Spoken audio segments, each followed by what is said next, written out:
a NHTSA forced recall or regulator forced recall, it's maybe slightly different conversation, especially like the Tata incident with airbags. Some of you might be familiar with that. So it actually has the opposite impact in that sense, because Ford has had that issue. We know Volkswagen had the same issue, that replacement is not the way forward. It's the teaming that is. Some cars will have multiple networks on at the same time, or at the moment OEMs would have one SIM that they call it permanent roaming, and so if they go into Germany they would have access to all three networks. Yeah, connectivity has been one of the number one concerns around how we actually evolve vehicles in the next 5 to 10 years, and connectivity is still going to be a part of it as it was 10-15 years ago. So how do you safety certify a car which has advanced AI?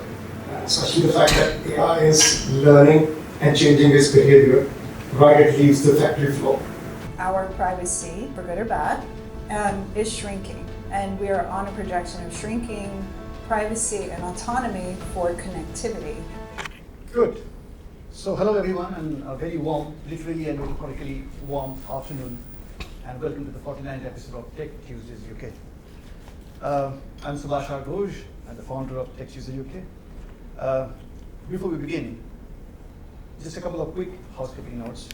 In case of any emergency, please exit through the designated doors on your left and then go out, take the lift of the staircase. And of course, kindly ensure that mobile phones are switched to silent mode throughout the session. Once again, welcome to all of you joining us this evening, and a special thank you to our hosting partner, WMG University of Warwick, for welcoming us to this wonderful venue.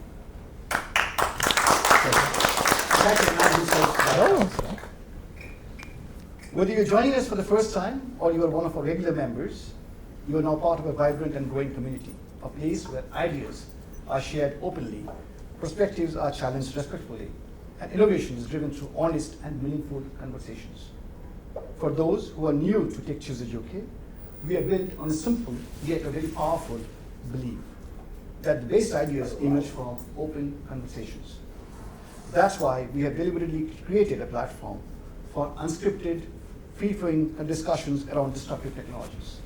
Technologies that have the potential to impact 1 billion lives, transform industries and economies. And that brings me to what makes Tech Tuesdays UK truly unique. We don't have speakers, we don't have moderators, and we certainly don't have pre-scripted questions. Instead, everyone in this room is a contributor. Every opinion matters, every question has a value, every experience enriches this particular conversation. So I encourage you to participate freely, challenge ideas respectfully, and enjoy the discussion. As a matter of fact, we meet on the first Tuesday of every month, and on the remaining Tuesdays, we continue the conversations through Tech Tuesdays UK Xxtra sessions, followed by our Tech Tuesdays UK Mixer, which we are hosting on collaborations with GSMA, or GSMA Innovation Foundry. Because for us, the conversation doesn't end when the session finishes. It continues through interactions, collaborations, new partnerships, and the relationships that we build together. As many of you know, Tech Tuesdays UK is still very much in the startup journey, but over the past 48 episodes, what we built is something far more valuable. We have built an incredible community. So every recommendation that you make, every post that you share, and every new person you introduce to Tech Tuesdays UK helps us grow. So if today's session resonates with you, we would really appreciate your support. Share your key takeaways, talk about us within your network, and repost and engage with our content. You can find us across all the major social media platforms under the handle @TechTuesdaysUK. Now, let me turn to today's topic. The automotive industry is undergoing one of the most significant transformations in its history. Vehicles are no longer simply machines that transport us from one place to another. They are rapidly evolving into intelligent, software-driven platforms powered by artificial intelligence. AI is transforming every stage of the automotive value chain, from design to manufacturing to autonomous driving, predictive maintenance, connected mobility, customer experience, and vehicle safety. Because this landscape is evolving at such an extraordinary pace, we've decided to explore it over 2 chapters. Tonight is the chapter 1 of our series, AI and the Global Automotive Landscape. To help us navigate this fascinating and fast-changing world, we're delighted to be joined by an outstanding panel of experts. Can I have a round of applause for Dr. Megan Crawford from Edinburgh University.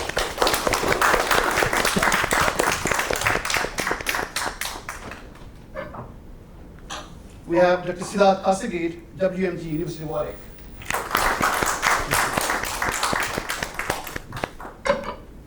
And last but not least, we have Jamie Trin from GSMA. I am looking forward to hearing their perspectives, and more importantly, your perspective as well. Before we begin, one final request. Whenever you ask a question or make a comment, please introduce yourself with your name and organization. It helps everyone connect and strengthen the community we are building together. Thank you once again for joining us. Welcome to Tech Tuesday UK episode 49. And with that, let's begin the conversation. Hi everyone, Jamie Trin. So I work at the GSMA. I lead the automotive vertical for what we call GSMA Fusion, which is sort of the demand side for another project, what we call Open Gateway, which is exposing the network functionality of the mobile networks to developers and to the different industries. So my role in the last 2 years has been speaking with automotive OEMs and tier ones, automotive associations around what the demands are and how they use connectivity, and also what their asks of the operators in terms of how they want to use connectivity going forward, especially now in the advent of connected vehicles and autonomous mobility, and it's becoming a lot more critical in terms of the connectivity functions within a vehicle, whether it's for emergency taking over a vehicle in event of emergency, or just critical comms or OTA updates, something as simple as that. But multitude of functions that connected vehicles use these days, and that's something I'm sort of learning, and I've been finding out over the last 2 years. So happy to be here today and have a conversation this evening, and also learn a bit more, from other experts on the panel. Okay, I'll go next. Evening, everybody. Firstly, thank you so much for joining us here. Always a pleasure to host guests at the Shard. I'm Siddharth Kasagir. I'm a professor at WMG University of Warwick. I lead a research group on self-driving cars, drones, and autonomous shipping. I've been in the automotive industry for the last 15 years across India, Germany, and the UK now.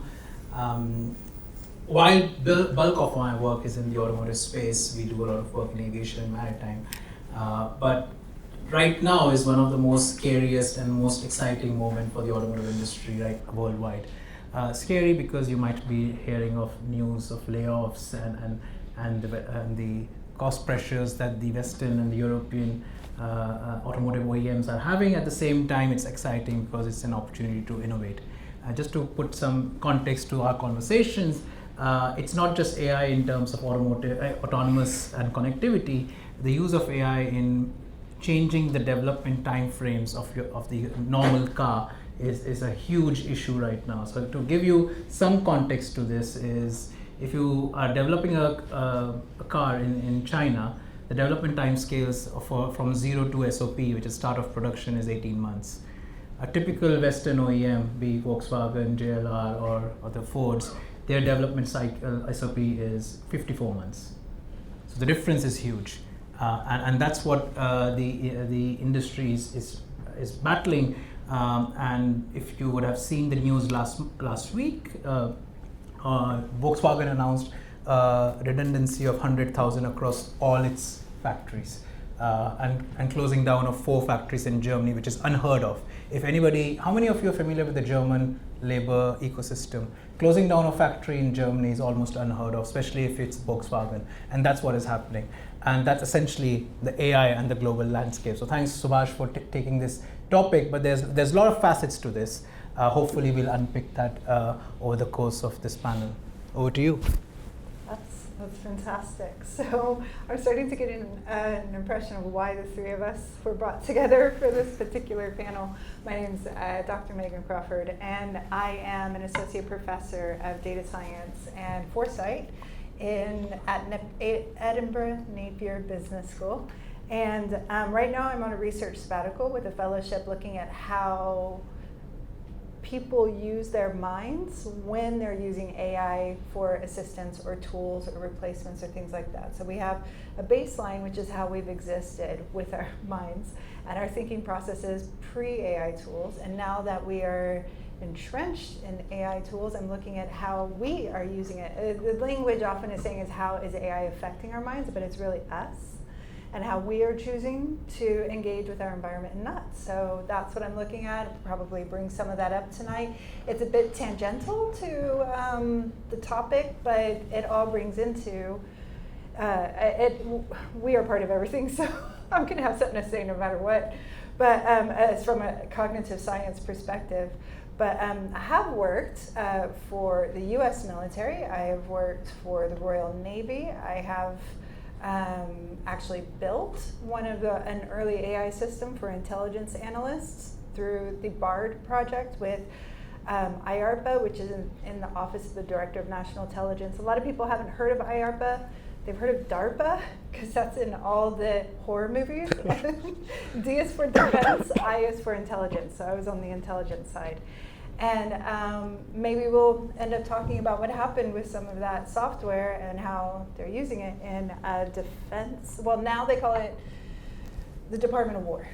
And they are calling it, I forgot what the new name was, but it's something like the Super Offensive Department. It was something like that. They rebranded it to be even more on the nose. So they are the biggest investors at this time in this kind of tech. So to talk about AI in the global automotive landscape and not bring in anybody's military or defense department would be leaving out a major player in the entire narrative. So we'll get into that.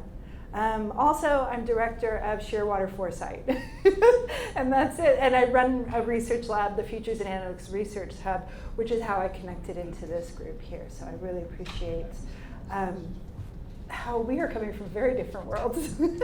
So I will stop now, and I guess we get into the conversation. Yes. Sure. I don't think it's tangential, Megan, what you're saying, because what we are seeing is a lot of the work that was done by the normal engineers are being done by AI agents, or there is a push towards that work being done by AI agents.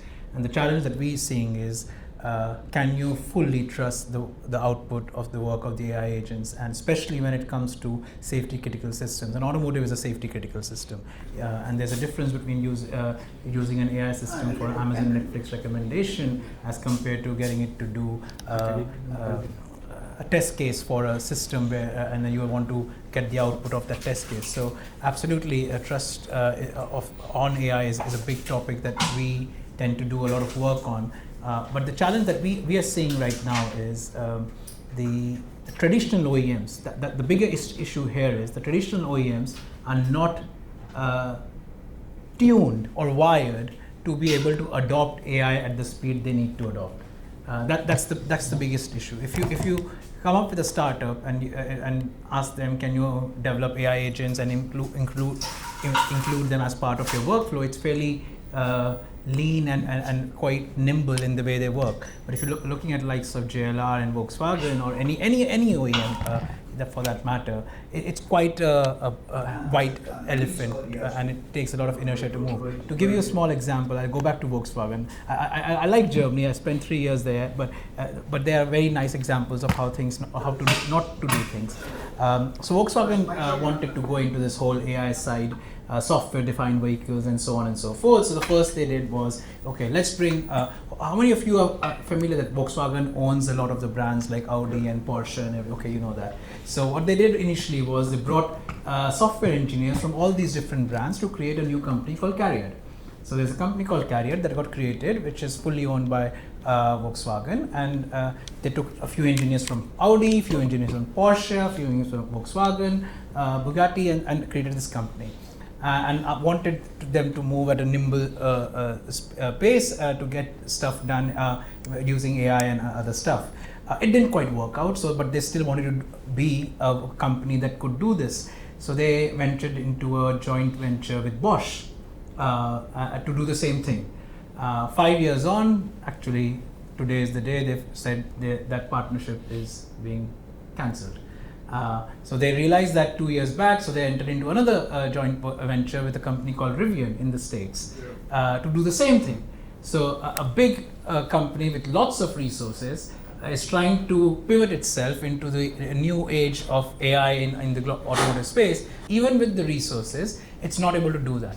So my question back to you, actually, Megan, is it's easy for one person to understand and trust AI. How do you get an organization as big as what Volkswagen is, 100,000 or more, maybe more, much more than that? How do you get a big organization to pivot into the world of AI and adopt AI? I'm really glad you opened with this one. This is a very serious factor in technological evolutions, in industrial revolutions, and I actually want to bat this back to Jamie as well as soon as I'm done here. We trust things individually and collectively that are trustworthy. Like, if something is trustworthy, it has already signaled to us that it is something safe, it is something reliable, it is something valid, it is something accurate, or we understand its level of accuracy, and that is all part of trustworthiness. So probably the most basic example is we trust our parents when we're children. We just have that ingrained, and you really have to break a lot of things down for us to stop trusting our parents. It takes a long time, but we're going in the opposite direction. Something that is new and scary as technological revolutions. I don't know, I feel like a few of us were there before the internet, and I was there before computers hit the classroom, and you went from handwriting to typing to, typing was already there, but we're handwriting to computers, and we had to change how we trusted assignments, who was handing them in. And then we had to trust the internet, and I was there when Wikipedia was born, and every single educational institution said never cite from Wikipedia. It is just opinions, and now we're telling students go to Wikipedia because it took a long time for it to build the trustworthiness, build this reputation, and then maintain that reputation. That's what I mean about the robustness of it, the validity and the robustness. So if you want people to trust a new AI technology, because also I'm going to stop for a second, we're using AI, which is actually a very tiny term for a very large number of different automated systems, if you will. Learning systems, algorithmic systems. Again, I'm more on the cognitive science than the AI engineering, but this is what I mean. We're talking about a collection here. So if you want a company to trust in something, you need to do the same thing for them, basically, that you're doing for the individual. You need to present something that's trustworthy. Otherwise, you're trying to shoehorn that trust into something that hasn't been evidenced yet, which is exactly the space we're in now. And that's why I was awarded the fellowship I got, because a few of us said, we'll do it. We'll collect the data for you. We will collect the data en masse, globally, comprehensively, complexly. But right now, we're sitting in a space where companies are being pressured to adopt potentially trustworthy technology, but we don't know it yet. And our governments, I live in the UK, and Scotland's running it also in a devolved way too, so when I say ours, actually a lot of them, they are taking money away from public goods to maximize AI investments, and they do not have the data. They may have some data that they're not sharing, like I believe that Google has a lot of data that they're not sharing, and we understand that. But when it comes to governments and public goods and things like that, they're telling us, no, we don't have the data, but here's the money. So, trustworthiness, that's where it all comes in. You need the data, you need the history, and you need time, because time for the experience. That's my answer, at least. I'm not saying it's the only answer, and I'm certainly not saying I'm definitely right. I just think I am. I'll challenge that, but we'll get Jamie. Well, I just wanted to mention, I'm sure you've seen the news, or I'm not sure if you've seen it, but it's very, very recent news that Ford, they got rid of hundreds of people doing. I was going to say precisely. Thank you. Yeah. So essentially, what happened was this was months ago or last year. Yesterday's news. Well, yeah, it was yesterday's news that they rehired, but essentially they got rid of a bunch of very senior people who do inspections for defects on these cars, and they tried to replace them with AI cameras. I think they deployed about 900 of these AI cameras in different manufacturing sites. And it turns out yesterday, they announced they're going to rehire 300 or 350 of these people because the AI wasn't trained enough to be able to spot these defects. They thought it was good enough just to train it on the instruction set they already had, right? So, and they don't have the expertise of what they call these greybeards, the people who have been in the industry for decades. And so, yeah, obviously you can go the wrong way because you're pressured by your shareholders to get rid of people because of the advent of AI and, white collar jobs and all that sort of stuff. But I mean, that's only one example of one company. And I mean, it's just, you mentioned Volkswagen. I'll give you another one actually. How many of you have heard of the whole Disney fiasco with AI? So which one? So Bob, I admire Bob Iger for what he achieved, but one of his big things was to move away and with animators and use AI to actually do animation. And as a result of that, some of the videos were not something they were very proud of, both for artistic value but also for moral values. And as a result, they now had to rehire, very similar to the Ford one, rehire a lot of those animators back. So it's not just automotive who have this issue. And I think that actually brings me to a point that we've been championing at Warwick quite a bit, and half of my PhD was cognition and half of my PhD was engineering for automotive vehicles, is human AI teaming. So the focus, rather than being on replacing the human with AI, should be around how can you use AI to enhance the capabilities of the human. And I don't see that conversation happening enough in any sector, be it automotive. I'm born and bred automotive right now, so I'll keep automotive for a second. Be it automotive or any other sector, I don't hear enough of human AI teaming. Right now, if you look at the likes of ChatGPT, Claude, or Perplexity, and so on and so forth, you tend to believe that whatever it will say is true. But nobody tends to say, okay, it will give me a structure to start with, but I still need to provide my own creativity to add on top of it. That's the difference between using it as a replacement and using it as a colleague, in a sense. And I think the conversations need to move from replacing the human to how can I co-create using the AI. So I'll pause there for our resident cognitive expert to jump in here.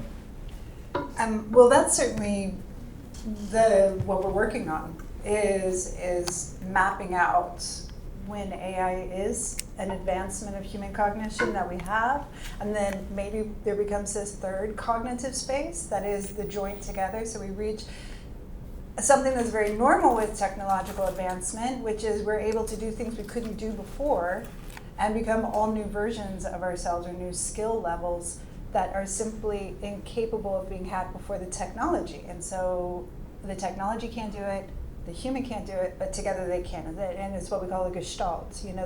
The collective, the whole is more than the sum of its parts. So I don't know where I was going with that. But what were you saying about, because I was saying, if you have the experience. So I'll bring it back to automotive in a second, and I think that's a very nice term to use. Straight into automotive. Yes. Yeah. So I'll give you some numbers. Being an engineer, I like to work with numbers. I'll give you some numbers to show how hypocrite you and I are when it comes to safety. So according to WHO, roughly 1.2 million people died due to road crashes. That's a given number. You can Google right now, sitting on your phones, and you ask Google, and it'll give you 1.2 million-ish as your number of people dying due to road crashes. If you Google also how many people died due to COVID-19 pandemic, so between the 2020 and 2023, the first 4 years, roughly 7 million people died due to the pandemic, according to WHO.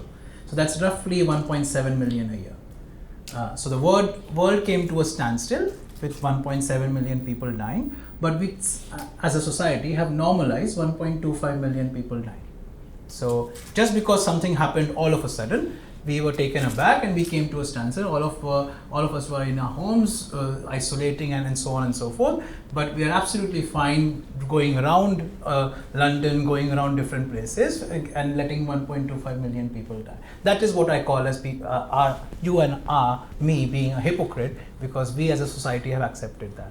So why I'm saying this is a lot of those issues of 1.25 million people dying could be solved by this aspect that Megan was saying, by helping AI/autonomy/technology to work with the human itself to prevent a lot of those crash incidents. And that's where the sum is greater than the whole, sum is greater than the parts. Sorry, the whole is greater than the sum of the parts. Yes. I always get this phrase wrong, but so that's what we are trying to say is, rather than focusing on just the technology, focus in how the technology will work and complement the human itself. And that is true in connectivity also. Jamie will not guarantee the 100% coverage for any technology, any telecoms technology, but there is a way you can still work with the technology. Maybe. Yeah, I mean, some cars will have multiple networks on at the same time. So, well, at the moment, OEMs would have one SIM that they call it permanent roaming. And so if they go into Germany, they would have access to all three networks via that way. But obviously now they're looking into non-terrestrial networks, so satellites, and how they actually integrate all of that. But the one thing that OEMs ask for is ubiquitous connectivity at all times. That's the most single difficult thing to do. Now operators globally are kind of clamping down on permanent roaming now as well, so they're trying to figure out what other ways we can actually do this. And so introduction of eSIM is helping out a lot, so we can switch between profiles. But I mean, connectivity has been one of the number one concerns around how we actually evolve vehicles in the next 5 to 10 years, and connectivity is still going to be a part of it, as it was 10, 15 years ago. And that's a big question. I mean, that's what the projection we're on socially, globally. This is one of the few things we share globally, is that our privacy, for good or bad, is shrinking. And we are on a projection of shrinking privacy and autonomy for connectivity. And I want to believe that most of it is good. I like the internet, and I like getting on, and the goofy stuff too, like getting on TikTok and watching a parade in Johannesburg, like 6 a.m. for me, but it would be, whatever for them. It would be later in the day for them. I love that. I love hearing about international news any second of the day, anytime I want. Basically everything the internet has provided us, I am pretty much a fan of, but it's been used for nefarious things, and it continues to be used, and people and companies continue to be sued for breaking laws of privacy and ethicality and things of that nature. So I think we are collectively, and every single individual voice who says, maybe I don't want to be connected, maybe I want to drive the 1992 hatchback Ford Escort that has little more than a internal combustible engine and 4 tires that I can change myself, right? I can understand that thinking without it being like a Luddite, which is I don't want any progress at all. Because one of the things we're seeing with this connectivity is not just a loss of privacy, but a loss of ownership, and the very concept of ownership. Every single new car, if I walk in and I buy any new car that I'm aware of, where I pay cash, full price, doesn't matter, I still don't own that car, because all of the software is rented. All of it is leased out to me until further notice, if you will. And this is the case with a lot of the AI technology that's coming in to automation in the private sector. So again, I think when we're talking about governments and military, there's some actually fabulous stuff going on that I would love to talk about if we get to it. But on the private Let's sector, go for it. Okay, yeah. I understand the hesitation behind that, and it comes back to the trustworthiness. If I can't own my own things anymore for the sake of all the benefits you were talking about, that's a hard sell. It's not going to be. We are seeing that being a hard sell. And if companies are seeing that their customers or their potential customers especially, aren't as amenable to the idea of these things, these technologies are actually also coming with an upmarked price, a premium added to them. I can see why they would be reluctant to adopt a lot of the methods too. Now, I know that's not the same as production methods, and speeding things along like that, but that those are the thought processes and the chain of reluctance.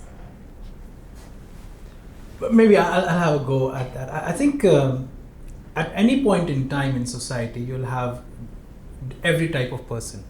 So there would be a large section of the society who really don't care, or maybe really don't care is a bad phraseology, who have accepted the fact that privacy is not a thing anymore in today's world. If you own a mobile phone, which all of us do, then you've already given in some level of your data, and I think this hypothetical world of I own all my data is a good philosophical thing to have, but I don't think it's a very real thing in today's world. In 1992, absolutely. I'll give you we have a very Indian audience in the room, then they would understand. So back in the 90s or early 80s, and this is before me now, we used to have this concept of a postcard in India, right? A postcard. A postcard is just one sheet, A3 sheet, and you write a message and you post it. There's no wrapper around that postcard. And your postman, if he or she wants to, can read that postcard and the message. So, but at that time in the 80s, the concept of privacy didn't exist. I have never heard, when I was growing up in the 90s in India, that privacy is a thing. The word privacy I had never heard in the concept, but we all used to use postcards in India, and nobody cared. It's just one of those things that has been perpetuated for good and not so good reasons right now, where privacy has become a big thing. I'm not saying, don't quote me on the fact that I don't believe in privacy. I absolutely believe in privacy, but I also choose to make things social that I want to. And I know it comes with its drawbacks, absolutely, and I choose to accept them. So I think the biggest thing with any technology is to know the ramifications of using it. And as long as you accept the ramifications, it's fine. But the problem that we see, especially in the younger generation and where all the negative impact is happening, people don't understand or appreciate the negative consequences of the technology they're using, because they either haven't been told about it or haven't been haven't seen any negative consequences. As a result of that, you see the issues. So it's very, very important. So rather than the scaremongering that I see across a lot of technologies from people, it's which can be very counterproductive in my case. I actually prefer to ensure that people can show the true capabilities and limitations and the consequences, both positive and negative, of the use of a technology. And if you are in this room, and both real and virtual, you're all into tech, if we can push for making this more transparent in terms of what are the implications of use, I think that is where we'll make a positive difference. We're slightly going away from automotive, but I think you raise a very important point of privacy, and I think it was important to mention this, the fact that so I do a lot of work at the regulatory level at the United Nations and ISO, and every now and then the sociologists and ethicists come and talk about things. But as engineers, we're trying to figure out, what does that mean as an engineering requirement? How do I bring it into my V cycle of product development? And most cases, it's very, very difficult, because they don't, those philosophy doesn't translate. So the way we tend to do is we focus on what are the true capabilities and limitations, and make that very clear and transparent. And the downstream is to ensure that people understand the consequences, just like Jamie said about multiple MNOs. I mean, just a quick comment on that tangent as well. I mean, I've got a 16-month-old now, and I'm pretty tech savvy, but now I'm sort of thinking about the implications of how to raise my son, in this new world where, implications of consent and like all that sort of stuff. And so, I haven't been posting pictures of my son on on socials and whatnot, because I don't know if he wants his face on the internet, for one. But also, how am I going to navigate him, if he wants to watch YouTube or, sign up for other services once he grows a little bit older. And so, what are the privacy aspects around that? So, I mean, that's something that's always in my thoughts. To the topic of like ownership and stuff like that, I mean, we all use streaming services, Spotify, I mean. Which is in your cars now? Oh, yeah. And so, people are like kind of rebelling now. I mean, records have always been a thing, and collecting records, but in the last 5 or 10 years, it's been a little bit more prevalent. But now I'm seeing people actually collect CDs because it's so cheap. CDs, they're so cheap to actually get CDs and actually have a collection where you can actually own yourself. So, ownership of things is really, really quite important as well in this day and age, because I mean, you talk about hypocrisy, but there is a lot of hypocrisy in the AI sphere as well, because, you've got AI companies suing other companies around distilling their models and all that sort of stuff, whereas they train their models on not stolen, but, the internet, essentially. Where was the permission for them to actually train their models on, what is it, a petabyte of data, which is the internet? And now they're going to, sue these other companies because, they're distilling their models. It's, there's the hypocrisy in that. So,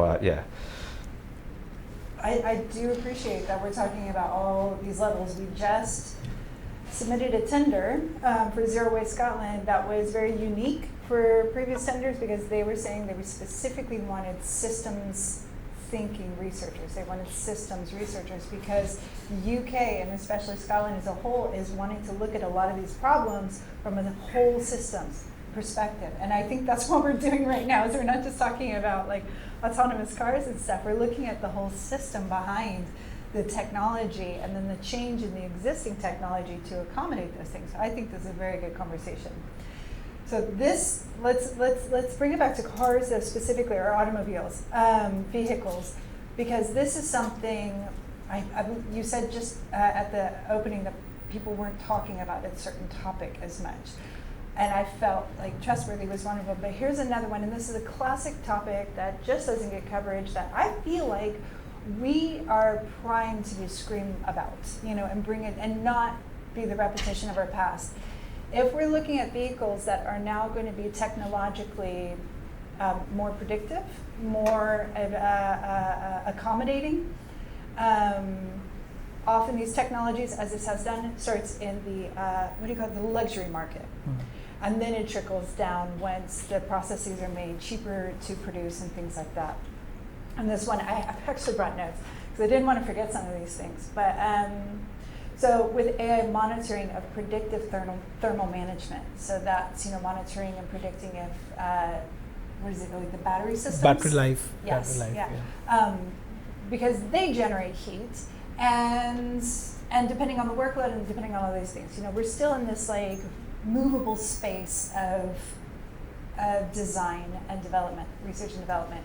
So when it comes to investing in that, like I said, the governments are always the biggest investors in innovation. They always have been. Maybe someday in a capitalistic society, they'll be outpaced by a few like billionaires, but at this time, governments still maintain. And because of the nature of the world we live in right now, that happens to be militaries get the lion's share of that, because they kind of, again, just hear me out, they work outside of the law. And so they can take risks that you and I can't, that private industries can't, that, governments on the face can't, but the militaries. And the militaries are in boots on the ground. They're in spaces that we're not. They're literally in the atmosphere, in the stratosphere, and all that kind of stuff. They're in deep sea, they're at the poles, they are nearly everywhere, and they have technology everywhere to help with that. So some of the things with these having a predictive thermal monitoring system is kind of phenomenal. It saves on replacements, it saves on burnout, it saves on materials, people, and time. Those are our biggest resources, basically. And you can't make more time. This is all we got, so we got to work. So that is a limited resource, and that is an immovable resource. So with things like that, vehicles are one of those things that starts replacing humans. we were talking about cameras replacing monitoring, humans monitoring. Well, vehicles replace us literally needing to be in spaces. We know this with bomb squads, and we know this with first responders. We know this with unmanned aircrafts into storm. What do you call those?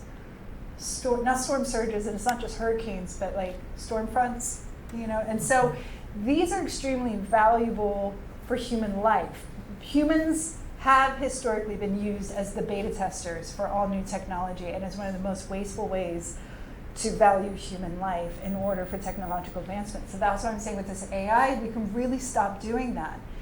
And then the thing we're really not talking about is how are we making this more inclusive? How are we using AI in vehicles to now provide vehicles to people who they've never been designed for before? You know, paraplegics, quadriplegics, blind, more inclusive for deaf. Basically everybody that's not allowed to drive right now, you know, even caretakers. You know, there's a lot of people.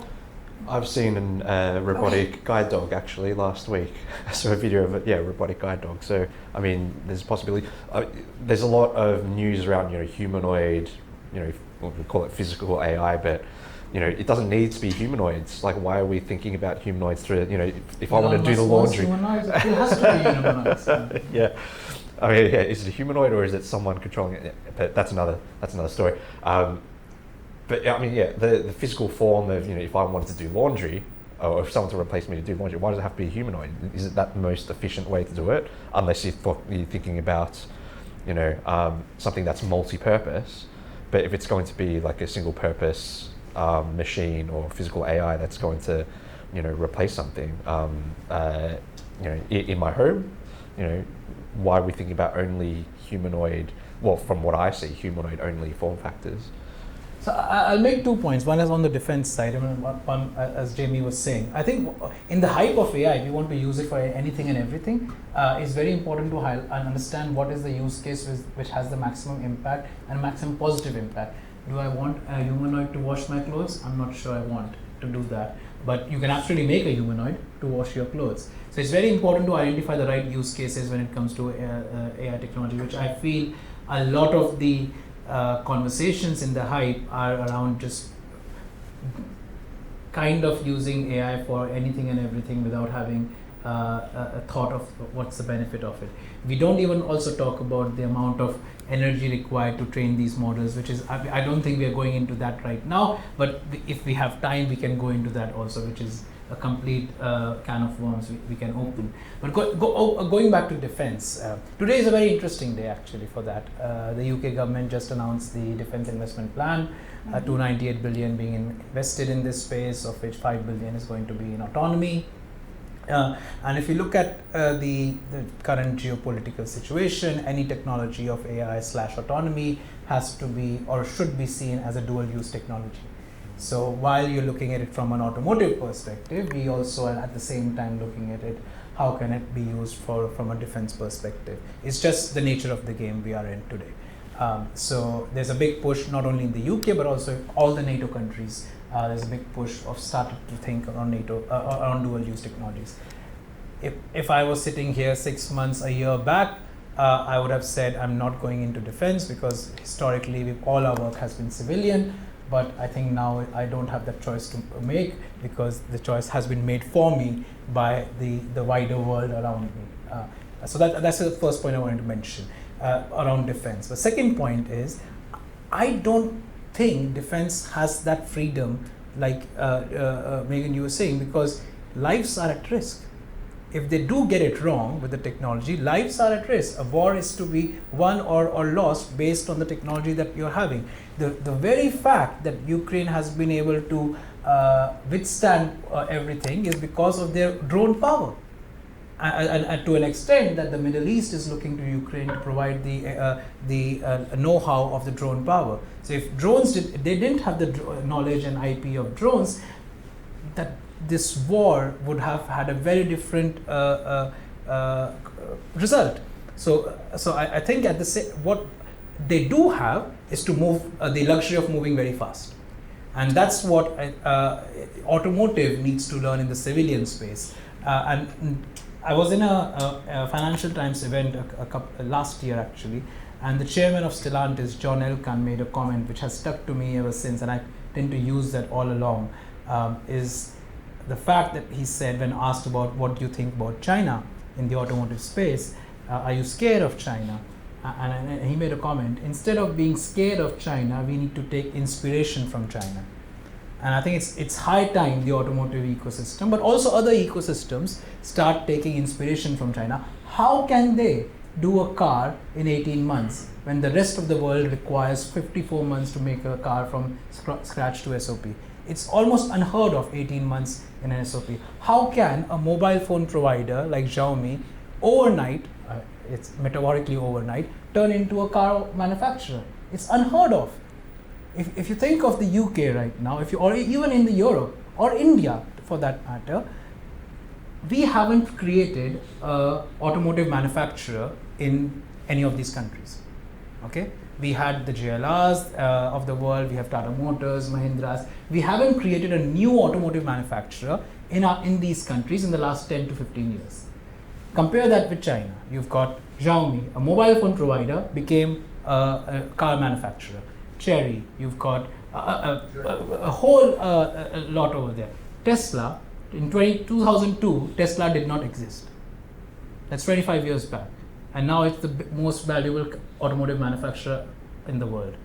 So how can US create Rivians and Teslas of the world? How can China create Xiaomis of the world, but other countries cannot? Because, and this is a very personal opinion, I just feel that they are able to adopt technology in a much faster pace and be able to co-work with the technology rather than using it as a replacement. That's the first thing I want to say. And the second is they just accept when you do something revolutionary, you are bound to fail sometimes. And the fear of failure doesn't exist there, and fear of failure is huge over here. So I'll pause there. Well, I was in Shanghai last week. We did MWC for Shanghai. And we did speak with a lot of the automotive industry there, OEMs, tier ones, and a delegation from 5GA was there as well to speak on behalf of the Western manufacturers. What struck me there was the Chinese manufacturers, they've worked very closely with the three operators there, the three main operators, and they've got, the operators themselves have big teams that look after IoT and automotive. And if you compare that, in my experience in Australia and in the UK, the comparative teams are basically one person. It's the one IoT person within the team or product person who looks after automotive, and that's it. And he may or may not have automotive experience as well. Whereas in China they've got teams of dozens of people looking after dedicated teams with automotive, and they work very collaboratively, very closely with each other with these Chinese manufacturers. But even then, what they were saying last week was, they're still not working. They think they're not working together closely enough, which is interesting. But one of the key topics they wanted to explore last week was the overseas expansion of these, Chinese manufacturers. So we're talking about Geely and BYD and everyone else. BYD is a great example of a manufacturer who's done it correctly or done it successfully. And we're talking about trust before. I feel like they're gaining the trust of consumers in the West, particularly in Australia, and starting to in Europe now as well. And that's just due because of reliability and service. If you have service, by word of mouth, people trust your brand a lot more. But one of the key things they want to explore is collaboration with the Western or the Western partners when they start exploring expanding their footprint into Europe or into America or into Japan, because there is still that kind of stigma with, especially in America and Japan in terms of working with China. And so, there's conversations around how we can actually help with that or, facilitate those sort of conversations. But those are one of many topics that we kind of discussed in Shanghai in that room. But the top one is overseas expansion for sure, absolutely. These sessions are always so different, and sometimes people are very brutal, and they jump in, and I love it. I just want to say one more thing before we go to the questions. To go on the defense side, when I had said gesturing in this general area that they work outside the law a lot, and they can afford failure. That's small universities can't afford financially to fail at innovation, but governments and militaries, they have the safety nets to do that. So with the UK's latest announcement just today, I wanted to make sure I got the wording right. They said the purpose was, one of the purposes, of course, was to increase survivability and lethality. So they're just straightforward. They're making it clear. They want to make the efforts of the military more dangerous for others and less dangerous for us. They're quite clear about that. You cannot do that within like basic bounds of the law. This is a very Wild West kind of space we're entering with a lot of these things. So with that said, I just wanted to throw that in. But there was a question over there. Thanks a lot. Very interesting discussion. I'm Shomik Sen from Adams Tech Consulting. Question for Dr. Kasigi. We are talking about adoption of technology and trust. In a world where governments are extremely interfering into corporations, and technology is no longer solid. The comparison with this phone is already difficult because phone has destroyed personal data. Imagine a situation where a road full of Teslas and BYDs in a country which is neither US nor China, collecting all that data, and that data getting sent across geopolitics. There are no friends, there are no enemies.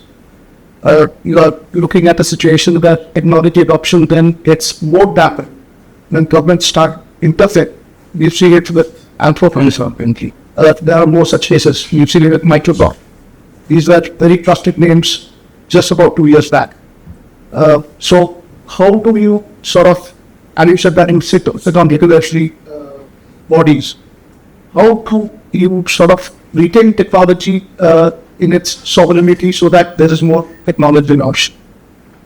Okay, thank you for that question. I was going to ask all of you a question which might have answered your question. I'll still do that and then I'll come back to your question. So all of you, a question to all of you, but just by a raise of hands. How many of you would be open to owning a BYD? As a car, sorry. 100%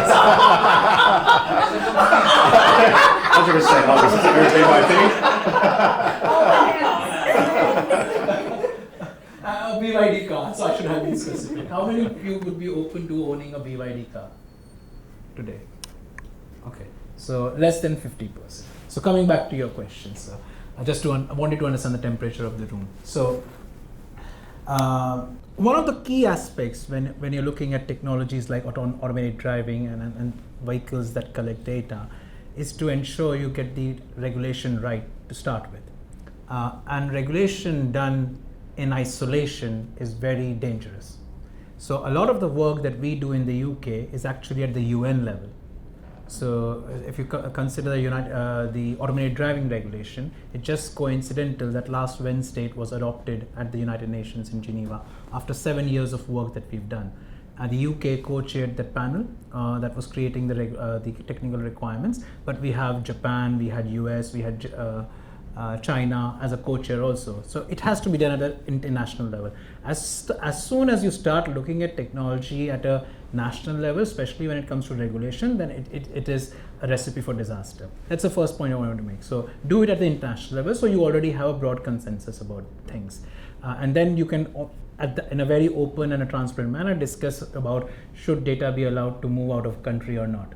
I think Europe is quite unique in the sense because of GDPR side that is kind of taken care of, so stuff cannot go back to China or any other country, but those conversations can happen at a multilateral institution level like a UN. A lot of us might think that UN is a very toothless organization, but when it comes to regulation for technology, it is a very powerful organization, and I can speak from experience. I spent 7 years of my life working on this regulation that was adopted last week, so absolutely that should be firstly done. Second, when it comes to specifically AI models, I think there is prudency for a country to have some level of AI data infrastructure at a sovereign level. because you cannot depend on the US or the Chinese infrastructure providers for the infrastructure itself. That's why even if you look at India, we are doing a lot of investment at, for example, the Shakti processor and so on and so forth. Every country who is serious about AI and wants to consider itself as a superpower in a global sense has to invest some level of sovereign AI capability going forward. You can choose to ignore, but it will still come and hit you going forward. So those are the two things I would say as steps that need to be done. From a technology adoption perspective, I would say as long as something has been regulated, I'm not worried about it. I'll give you a very small example. So what's your background, sir? Is it engineering? Military. Okay, even better. So during the COVID time, all of us, some of us, most of us hopefully would have taken the vaccines, right? How many of you understand how a vaccine works? So very few, okay? So, but you still choose to take a vaccine because a regulator has said that it is safe to take a vaccine. So there is an onus in an institution that you trust, not an individual, an institution you trust that says it is safe to deploy, it's safe to use, and that's why you've taken it. So it's very important for emerging technologies or new things like a vaccine or AI or autonomous vehicle that the regulators take a bulk of the responsibility ensuring the safety of the system. And that's the reason UK and Europe and some of the other countries are part of, especially in the automotive space, part of something called as the 1958 agreement, which makes, which gives powers for type approval. So in the UK, for every car that you have is type approved by the vehicle certification agency in the UK. Whereas in the States, which is part of a 98 agreement, it is self-certification. So the onus lies on the developer rather than an independent authority. So they don't have this level of trust in this neutral institution that we have over here. So I think that's the difference, and that is key to technology adoption, especially in the UK context, is when a regulator is saying it is safe to use, that is the key to unlock technology adoption. So like for example, Microsoft, it is regulated. The commercial agreed, and if I have the right, I have the right state. But then tomorrow the government tells Microsoft will shut down the oil trend because then doesn't that trust? I mean, there are all agreements, there are commercial agreements for each other. Yes, but then the onus again goes back to the regulator. Let's assume, in your example, the UK government has a transaction with Microsoft, and the US government says something to Microsoft that adversely affects the UK government. So when the UK government was making that transaction, there are a set of assumptions that would have been kept in the regulator's mind. Those assumptions now have been violated. Now, that's a calculated risk that needs to be taken at the time of the assumption. If you already know that somebody else has leverage over the other party, then that should be part of your general risk assessment. Like any transaction has a set of risk assessment, so that should be part of general risk assessment. And that's where the sovereignty aspect comes in, especially for data centers. Thank you. There's a question right here. Did you want the microphone?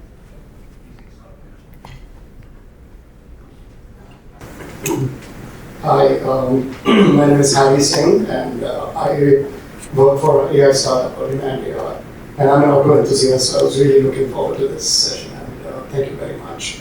I think both Megan and Siddharth, both of you mentioned a very important point on the safety side of it. So I just probably want to pick up.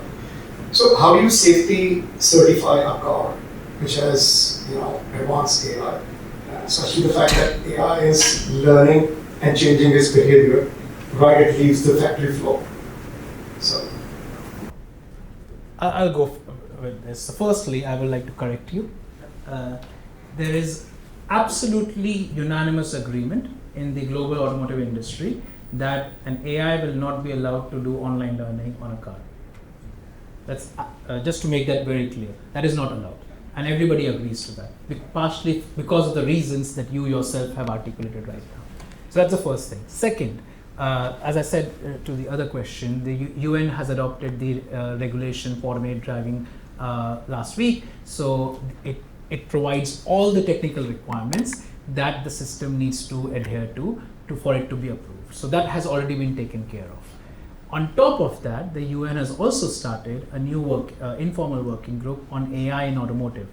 And UK is a co-chair of that. Department of Transport is a co-chair of that. I'm part of the committee for that also. So there is work ongoing specifically for AI in anything in automotive. So, but especially if we talk about the automated driving system, that regulation already exists, and the cars that would be in London that you can call on your mobile later this year would be approved to this UN regulation. Thank you. Anybody? There's a question.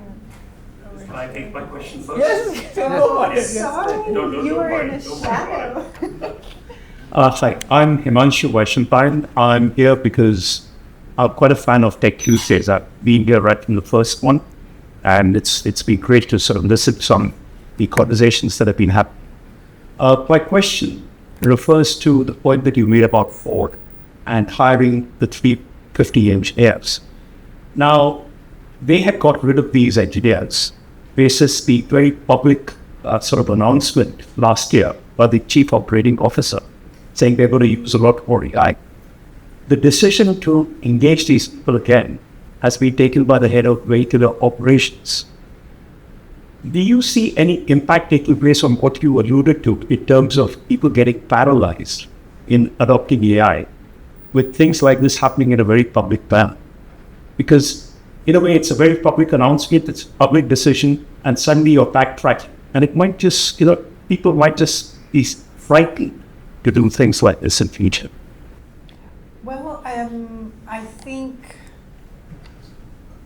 the best quote I heard, which I will paraphrase, unfortunately, I wish I could remember his exact quote, was the head of OpenAI. And he said last year that the best thing that could happen is that whatever forms of AI we come up with in the private industry and all that is automated into our lives, whether we like it or not. That it just becomes a part of our lives the way cars are just a part of our lives. We don't fight against their reality. The internet is just a part of our lives, and that is one of the powerful points of the internet, is that it's just there. It's there for our access. We have so many access points in so many different ways that quite literally you don't have to pay for the internet. You don't have to pay for a router. You can just walk in somewhere. Somehow you're going to get on the internet in some way. And in return, we are all on the internet, whether we like it or not, but we just accept it.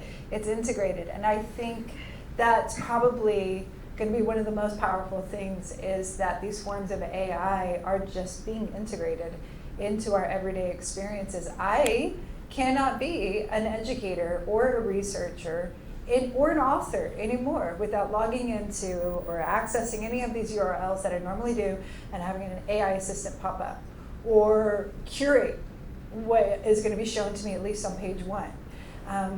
It's out of my control now on that. I have to go through extra steps to get around those things, and I have to be aware that they're there to start with in order to take those steps. So that's what I think.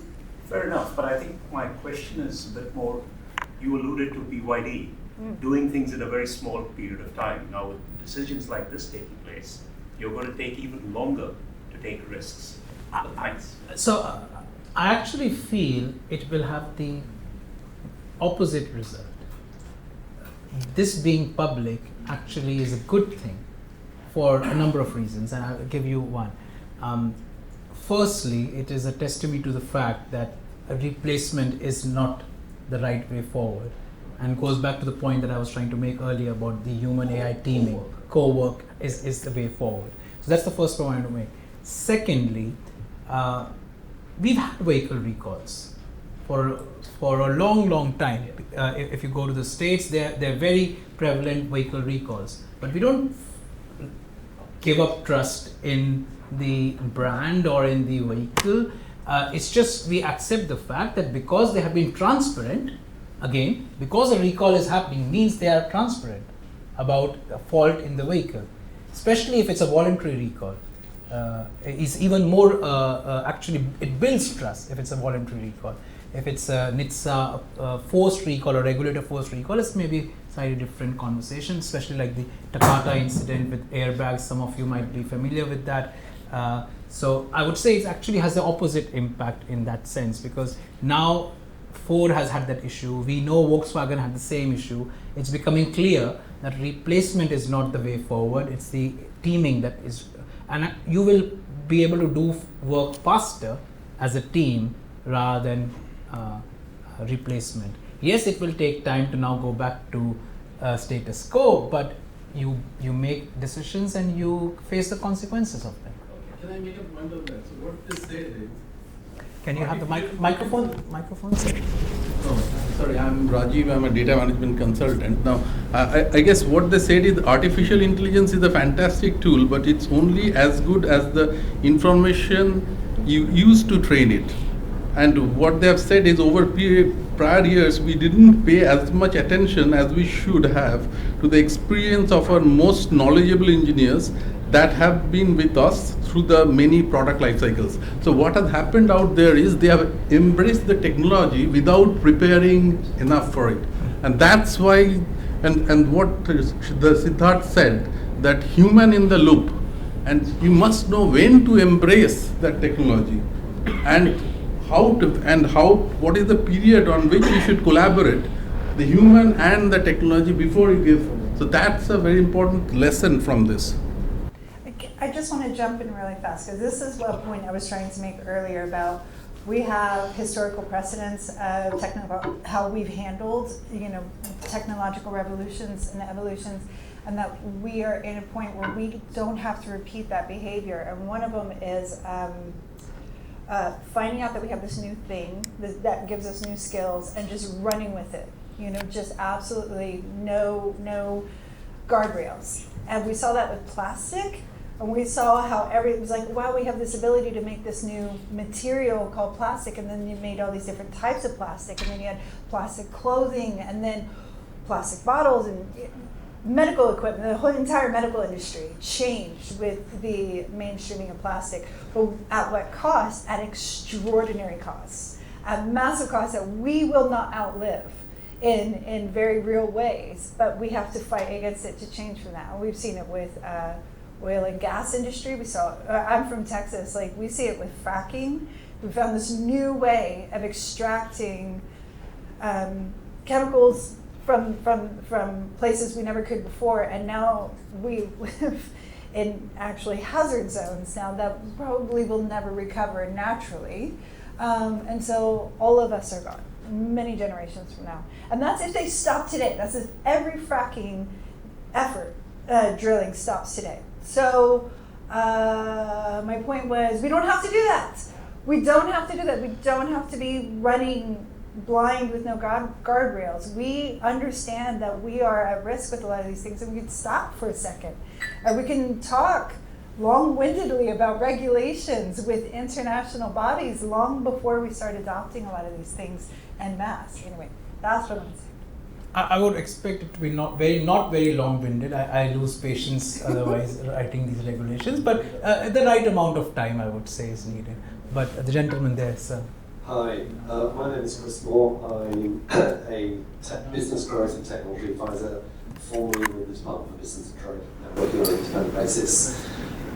When you were talking about getting ready for technology in the automotive industry, the greater adoption of AI and moving towards autonomy, there's one thing I haven't heard anybody mention up until this point, which I think is a major concern. I'd be interested in your views on this, is how ready is the industry for the potential cyber threat?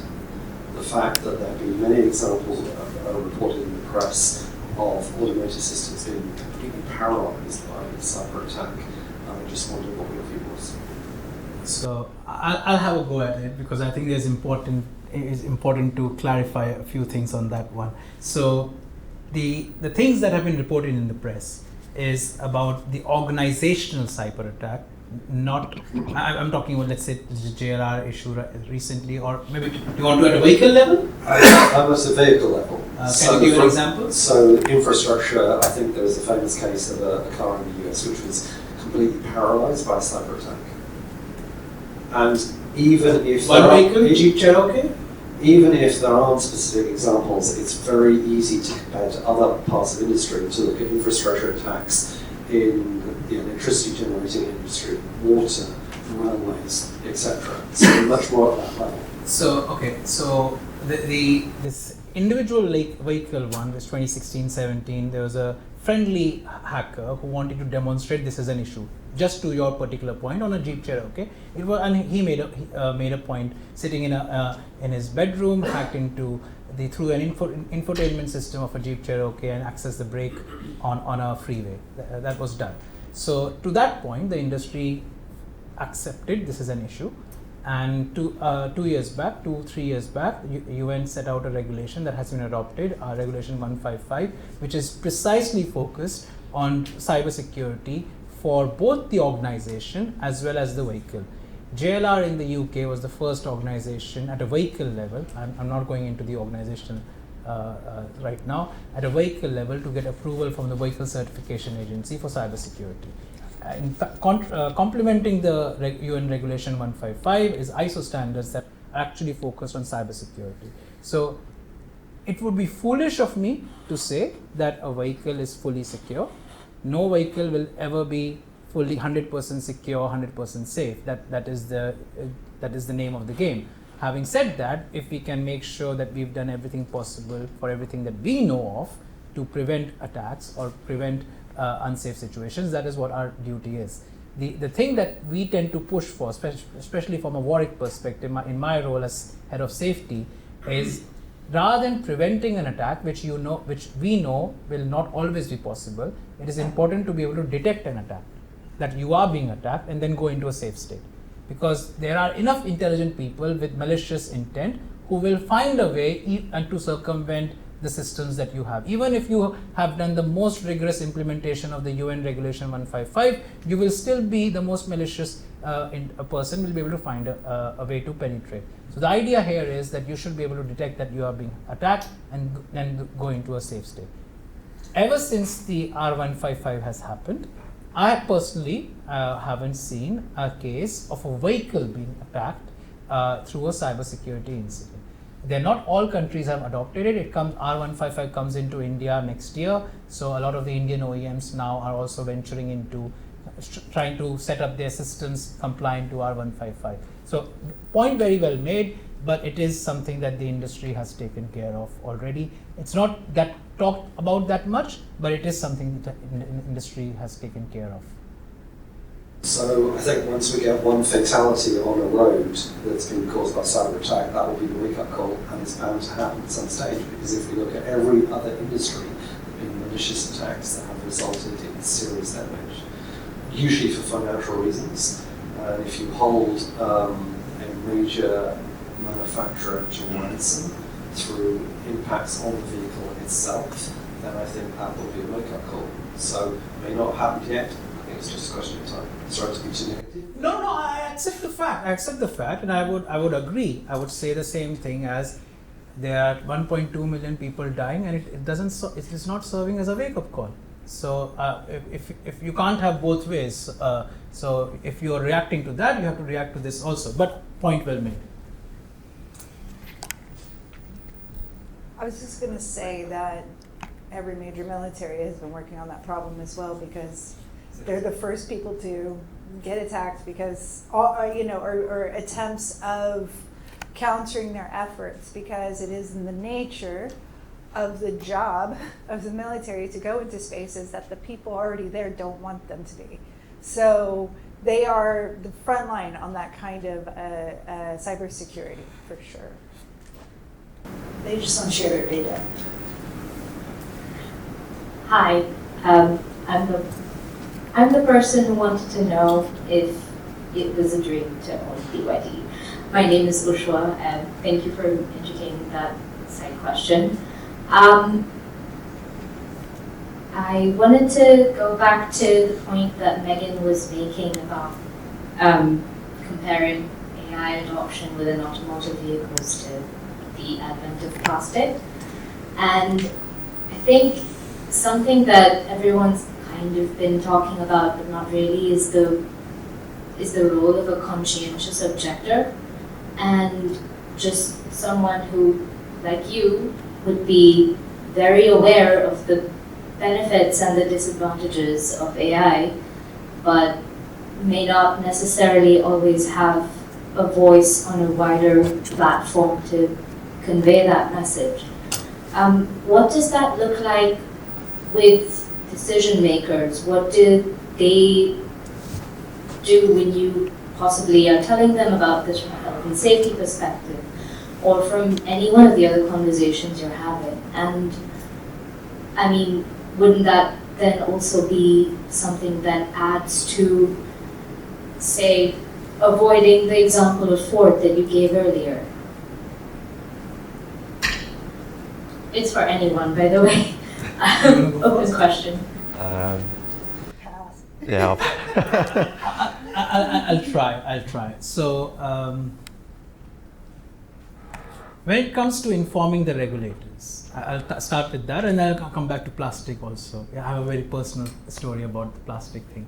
When it comes back to informing the regulators, in my experience of having worked with the regulators, civil service in the UK and abroad for the last roughly 8-9 years, everybody is doing it for the right reasons. They are very hard pressed for time, their resources. So any help they can get is very much welcome when they receive it.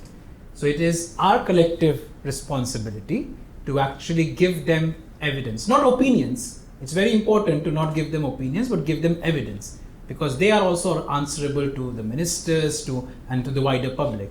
So it is our collective responsibility as academics, as Megan and myself, and as industry, Jamie and everybody sitting here, to provide them evidence. And when you provide them evidence, hard evidence, they are absolutely willing to listen and incorporate that. So one of my hats is as a member of the DFT Science Advisory Council. And as part of that role, my role is to challenge government policy. At the same time, when I'm challenging, I need to provide them with my evidence as to why I'm challenging. I get to see all sorts of government policy on rail and aviation, SAF, sustainable aviation fuels, autonomy, and so on and so forth. But not everything is always the right thing. But if I'm challenging, I need to provide the evidence. So it's our collective responsibility. That's my first point I wanted to make. Second point, to plastics. I think with any technology, and I'll come back to plastic, any technology, it's not the technology that is the issue, it's the change that is the issue. And I'll give you I think I used this example in one of the Tech Tuesday, I think at ICFS with Sachin and Adarsh. So when I was a PhD student, we had free coffee at WMG, and we still have, but this is when I'm coming to the UK, we had free coffee, and at that time they also had styrofoam cups that were freely available for you to drink coffee in. And then WMG said, oh, we are very eco-friendly, we have a sustainability conscious mind, so we will get rid of all the styrofoam cups. Logically the right thing to do. And I was like, why are they getting rid of the styrofoam cups? I want a cup to drink coffee in. And most of the students were like that. But what that forced us to do was to bring our own cups, coffee is still freely available, but we had to bring our own cups, our own ceramic cups. And now I hate to drink coffee in a styrofoam cup. I prefer to drink in my own coffee cup that I bring. So it's actually the change that people object to, and not the technology itself. So it's very important to understand that aspect also. And in order to overcome that, is you need to be able to communicate why the change is happening and ease off the change in a sense. Well, people do push back on Always. technology. There are billions That's of people human nature. who are anti-gun, for example. That is a major piece of technology that people. That's not a bad thing, absolutely- actually. But I'm just saying that, the people do push back on that, for sure. Just a thing. I mean, it's also a matter of choice. If you're talking about autonomous vehicles, if Elon Musk wants everyone to have, a Tesla that drives itself. I like driving cars, even though I don't own a car in London. When I did own a car, I like driving it. I don't necessarily want it to go to A to B, have it drive itself all the time. So it's a conscious choice. It doesn't necessarily need to be, something that's tied to ethics or your beliefs or anything. It's just I enjoy driving. And I'm just going to jump in. That's where I was going with, I wish there was more conversation around the non-drivers now because of the the level of technology we have and the design of cars and vehicles and, group versus singular, whatever vehicles, because that's where I think any type of AI could be beneficial. And that goes into the whole systems thing. Like I had brought up the, what was it again? Yeah, the thermal management systems and how predictive AI can help thwart, losses, major materials, not just in cost, but in time. Because if you don't have mobility the way, say, everybody in this room has, if you literally cannot get out of your house without other support, when you have a car that can bring you in, take you there, and then say, oh, wait, you're about to burn up, we're going to slow down for a second. So you're in South Texas, or you're in the Southwest or something, or you're out in the desert. Well, that is the Southwest, but anything like that. Or you're in the high altitudes where oxygen has a completely different relationship with chemical changes there. And you're not going to be able to go to the repair shop as easily because you literally do not have the ability to move. That's where I think I would love to hear more conversation around these. Monitor the system, monitor the human, use AI for good in these ways. We have at least 1 billion people across the planet with an incapability of driving, of leaving their homes because of everything I just said. And if we all live long enough, we're going to be part of that group at some point. We're going to lose some sort of physical or cognitive ability. And I think that would be great. I would like to hear more on that, not how do we save costs on the supply chain, which we need that too. So just very briefly before there's a question, just to answer that directly, there is conversations happening. The UK government has set up an accessibility advisory panel for automated vehicles right now, especially for that reason. I was giving evidence to the London Assembly Transport Select Committee last week at the City Hall, and the committee was very hot on accessibility. One of the other benefits above safety for automated vehicles is actually accessibility and being able to give transport freedom to a lot of people who don't have access to transport. That's the phrase, transport freedom. That's what I was trying to think of. So that is happening. But having said that, 1 billion people will not get transport freedom due to automated vehicles. Let me be very clear, because the automated vehicles deployment would be very specific in geographies. But it will move the needle forward. Yeah, that's what I'm talking about. Nothing's going to be fixed overnight or changed overnight. Like Sean, I just wanted to follow up a little bit on Chris's question, Gerald. I come from the mobile industry, and the car industry is a little different to the mobile industry, but I think there are some issues about AI in the car and AI to and from the car. And I think it needs to be a bit of a split. I think the work you've done on establishing standards is great. What I think is missing from a public relations point of view is how are the cars with AI being tested. I would have thought from a public relations point of view, it requires more of a centralized approach rather than single model or single manufacturer approach. One might say that the equivalent model in the UK was Faction, where we look at Faction from an insurance industry point of view. But you might say, what's the equivalent AI test facility in the UK to give confidence as well as doing the tests for AI in the car? Also, if you then raise confidence, then I can start to see more benefits of AI to and from the car also being tested in a similar way. So I think the standards work well done, tick, but where is the proof and the open testing regime that might require a bit more collaboration between competitors and a single approach? I can't speak to testing specifically, but there are examples or demos and pilots around using AI to do orchestration around the safety within the vehicle, or at least the connectivity aspect of it. So it will do a closed loop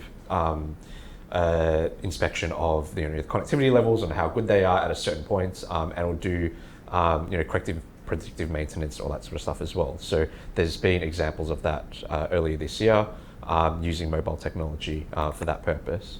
But I guess another example of this is selling AI to people is, it's not the technology you need to sell, it's the actual, what are you using it for? Like, what's the use case, and how does it actually relate to people, and why is it actually good for me, and why should I care about it? because V2X is a technology for cars that's been sort of pushed for the last sort of 5 to 10 years, or is being developed, but there hasn't really been like a really big push from consumers for or a demand for it. And for people unfamiliar, V2X is a technology where cars can actually talk to each other, and also can talk to infrastructure on the roads to make it safer. But essentially, the examples I've seen are around V2X tolling. There hasn't really been any great examples that I've seen in real life that pertain to safety within V2X, and I'm not sure if you know any examples. Thank you so much for saying that. Thank you so much. Thank you so much for saying that. I fully agree with everything you've said. But going back to the Thatcham question, the challenge especially with AVs, automated vehicles, and AI in vehicles is you need a level of expertise to be able to do that testing, and it takes time for any organization, independent organization, to be able to build that test capability. If you consider vehicle certification agency itself, who are supposed to approve this technology, they have gone through a 4 to 5 year journey of upskilling themselves and hiring more people to be able to approve this technology. So yes, I think in principle what Mike you're saying is absolutely correct, and in time Thatcham and Euro NCAP will develop the capability to be able to independently test these vehicles. But in the short to medium term, and I'm talking about at least in the next 5 years, it will remain an activity between a regulator and the developer in a closed door conversation, because you need access to the vehicle data itself. I think we'll get different models coming into Europe from Asia, which challenge that. I think we need to be quite careful that not everybody has the same attitude. If cars are designed and built in China compared to perhaps India, compared to perhaps the traditional OEMs in Europe. So I think it's better to have a system that can cope with many countries and their origins. From an economic opinion perspective, I think a plurality of products, even if there is a shared narrative of regulations, but the plurality of products, I think, is one of the best drivers for security, for safety, for innovation, and all of that. So I know there's two huge camps with that concept, but I am definitely on the pluralistic side. So I welcome that. I welcome them, the multiplicity of entrants. Can I ask another one? Yes, I'm looking at Subha, but I think he's not here, so we can ask. No, I'm asking him for how much time we have. But since he's left the room, you please.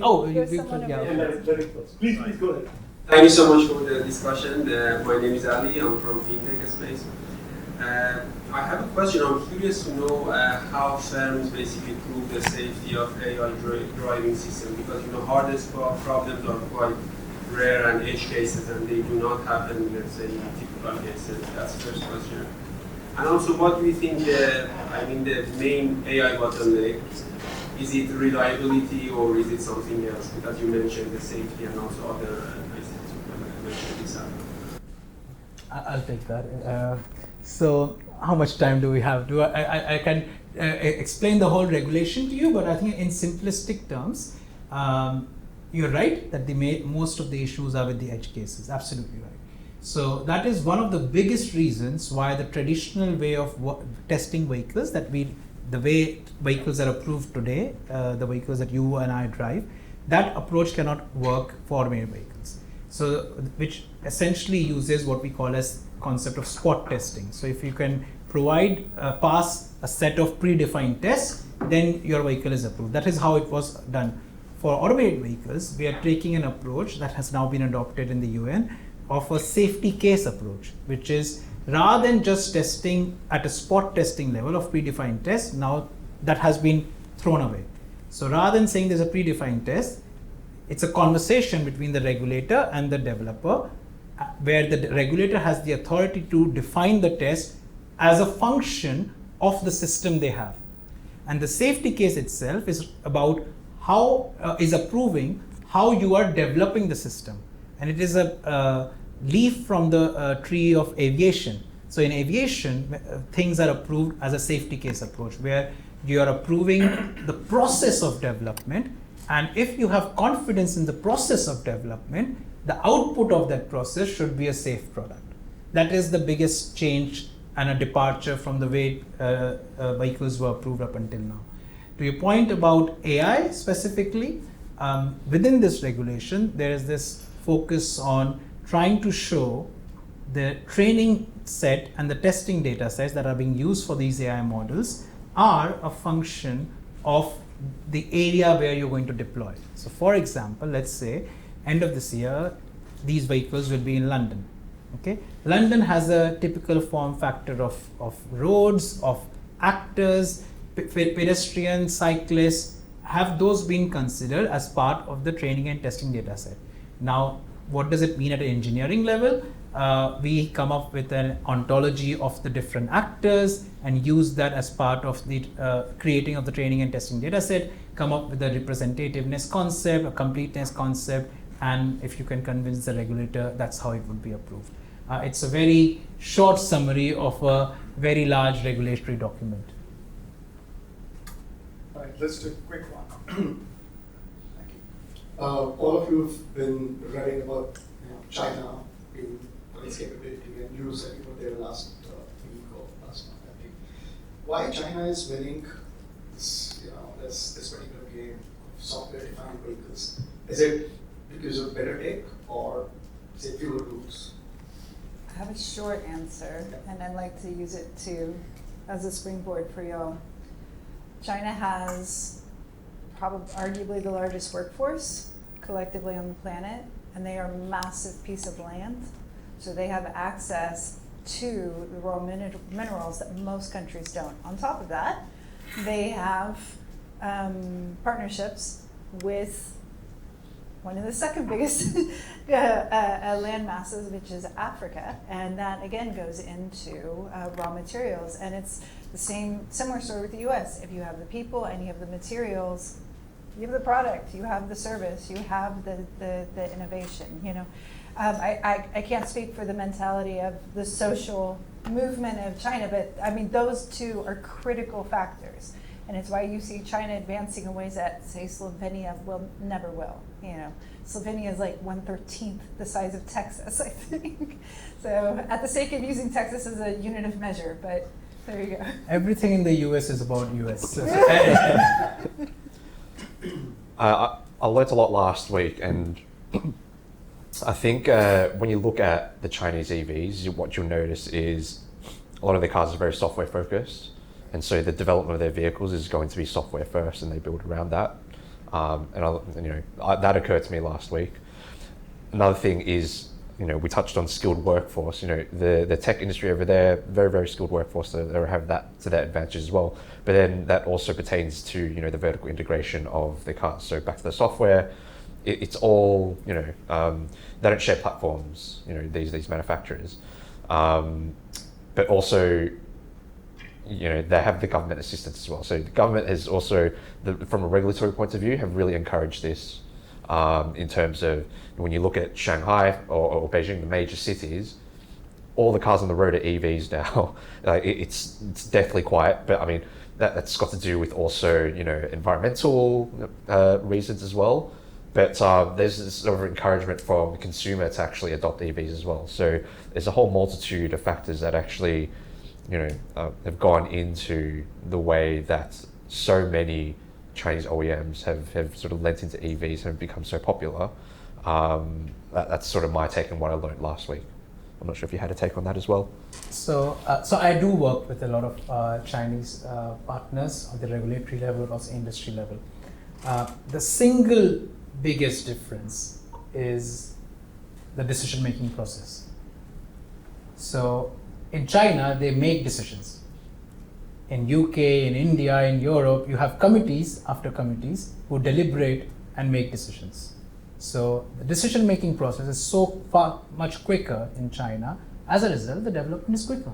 So I was looking at a video and Sundar Pichai was saying a few things, and one of the things he said, which has stuck to me again, is in most organizations, majority of the decisions are non-consequential. There are only very few decisions that are actually consequential. But it is important that you make a decision to move forward. And that is what China does. It makes a decision and moves forward.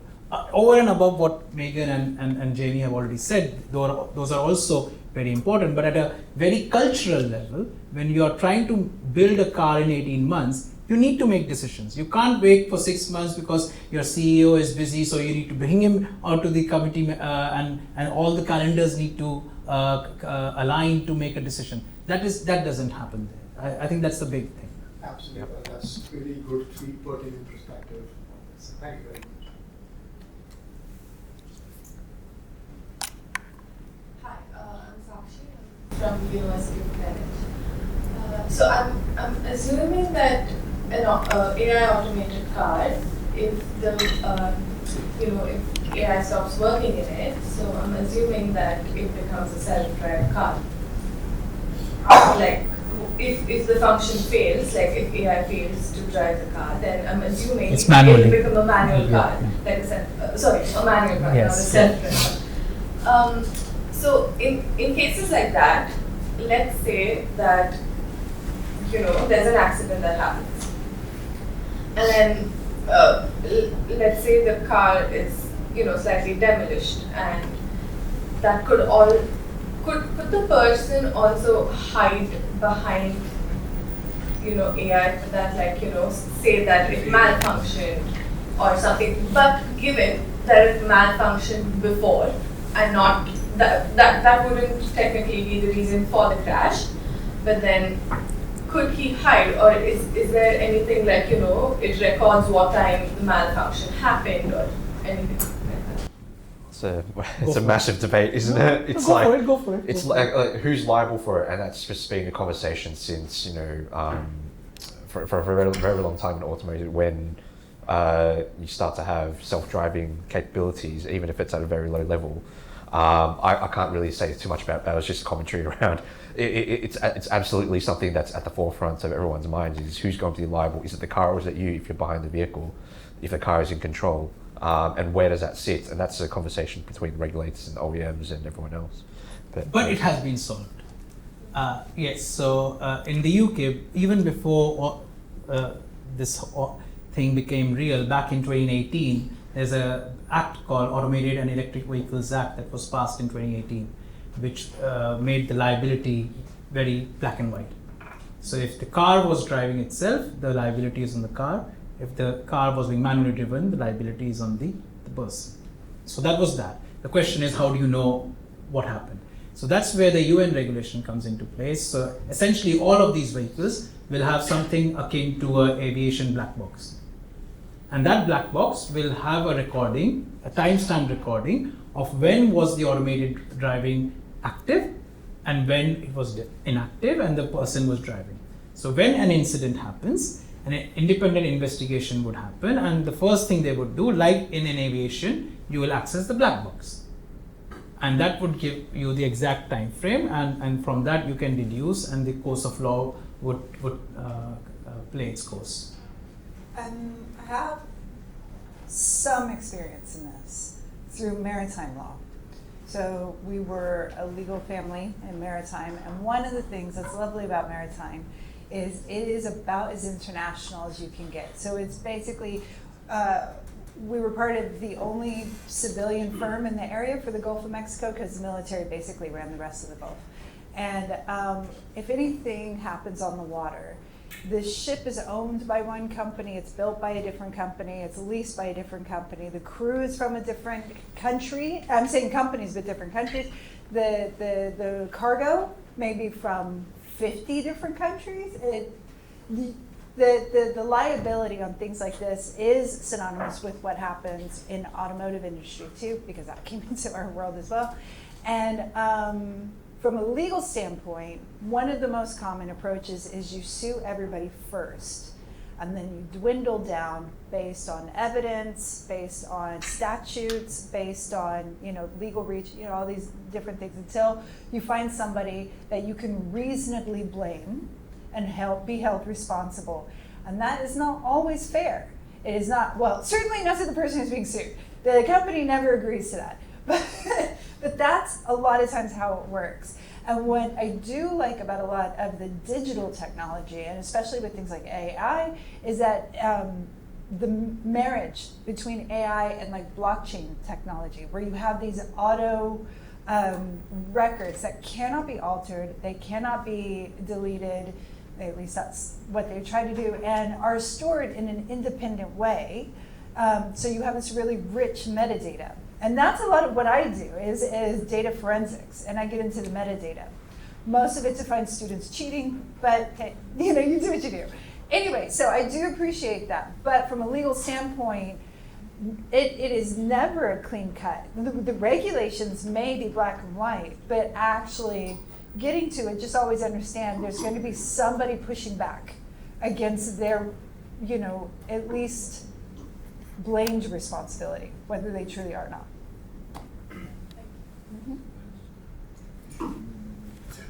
Okay.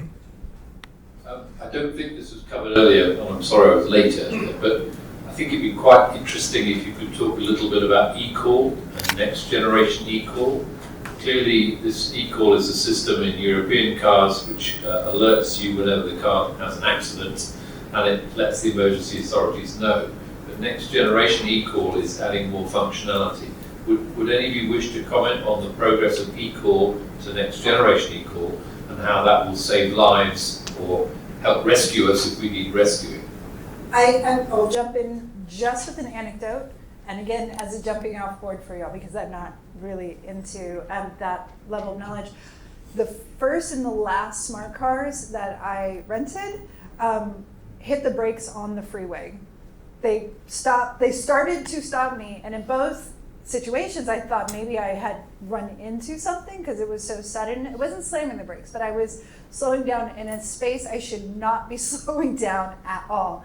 And both times I immediately hit the gas, trying to get it to go forward. And in the first car, whatever code had triggered that, whatever behavior triggered that, it broke it, kind of like autopilot. It just broke it, and I went. In the second car, which is more advanced, it wouldn't let me go. The braking system and the acceleration system were being engaged at the same time. And these were both in automatic cars, so that's important. And so I have been really curious, because this is where I get back to us being the beta testers for new technology. And if you've had any of your smart cars do weird things, I'd love to hear about it later. I can't comment on the features and functionality of NG eCall, but what I do know is there was a deadline last year to have it implemented, wasn't it? I did have a question a few weeks ago or a couple of months ago from an automotive OEM I was speaking to around what's going on with that. and essentially no one's really policing it or really enforcing it. And I think OEMs are quite embarrassed to come out and say, well, we haven't actually implemented it yet. That's really a thing at the moment. Like it was supposed to be enforced. I think it was like August last year, or the spec was finalized August last year. And I think the deadline to get it implemented was, I think, at the end of last year or the start of this year or something like that. But the point being is, as ubiquitous as everyone wants it to be, like globally, it just hasn't been enforced for whatever reason. Well, bluntly, eCall will be switched off when GSM is switched off. Exactly, yeah. So therefore, there needs to be a next generation eCall, and it would be good if it were written up about either by GSM Association or by an automotive industry association, because I think lots of people want to know. Yeah, I know it's being worked on by another part of the GSMA. I know someone's sort of within that group trying to get that organised. But the eCall shutdown was supposed to happen, I think, in January, which is hence the deadline. But for whatever reason, that hasn't happened. And so there's this whole question around what's going on and the enforcement of this, and why OEMs haven't actually implemented it yet. That's all I can tell you. This is my commentary on it. I've had questions about it, but I don't know why is the answer, truthfully. Have you been part of the conversations? So I've been part of the switching off bit, but it's also partially down to the telecommunication ecosystem to provide the details. So in my experience of the automotive industry, I don't see enough cooperation / collaboration / co-creation between the automotive industry and the telecommunication industry. and I think going forward that needs to change. I was in a meeting in Japan with one of the OEMs there, and I was asking, why are you using 3 different MNOs for connectivity? And they said, this is the only way we can guarantee we have connection. That is not the best solution, but that's what they're doing, because the two don't talk to each other. But I'll pause there. And I think Subhash wants to bring us to an end. Is that correct? So if you are not able to ask your question, you blame Subhash, and we hand over to you. So first of all, thank you. Thanks to the wonderful panel members out here. Thanks to Siddharth for organizing this, giving us this wonderful sort of space, and helping with all the supporting us with all the ground things. As Siddharth rightly said, you can of course blame me for ending this interesting episode. However, you can also credit me for the fact is we are continuing this topic for the second time in the chapter 2, which is happening exactly 1 week later, on the 7th of July. So the topic is very much on. We can continue the discussion next week, and of course after this session. Thank you each one of you for joining us this evening. And before I wrap up, a couple of quick pointers. It's an exciting time for us. As you can see, we are on the 49th episode. We're going to be making our 50th episode next week on the 7th of July. So yes, if you still want to be part of this topic, want to know more, engage, react, share your views, please attend next week as well. And of course, the biggest thing happening this year for Tech Tuesday, we are back in High Commission of India. The news is just out across all the social channels of High Commission of India, London, which is happening on the 14th of July, 2026.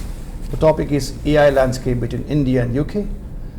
We have, of course, an eminent panel out there. We've got Dr. Mike Short, we've got Gautam Hazari, we've got a person called Mohsin Amiribeshili from HealthTech, and we've got Lord Uday Nagaraj joining us in the panel, and we have a host of other industry experts joining us there at the High Commission of India. So please have yourself registered as soon as possible. I must tell you, registering yourself doesn't necessarily mean a sort of confirmed space in the event. This is just getting too sold out, I must say.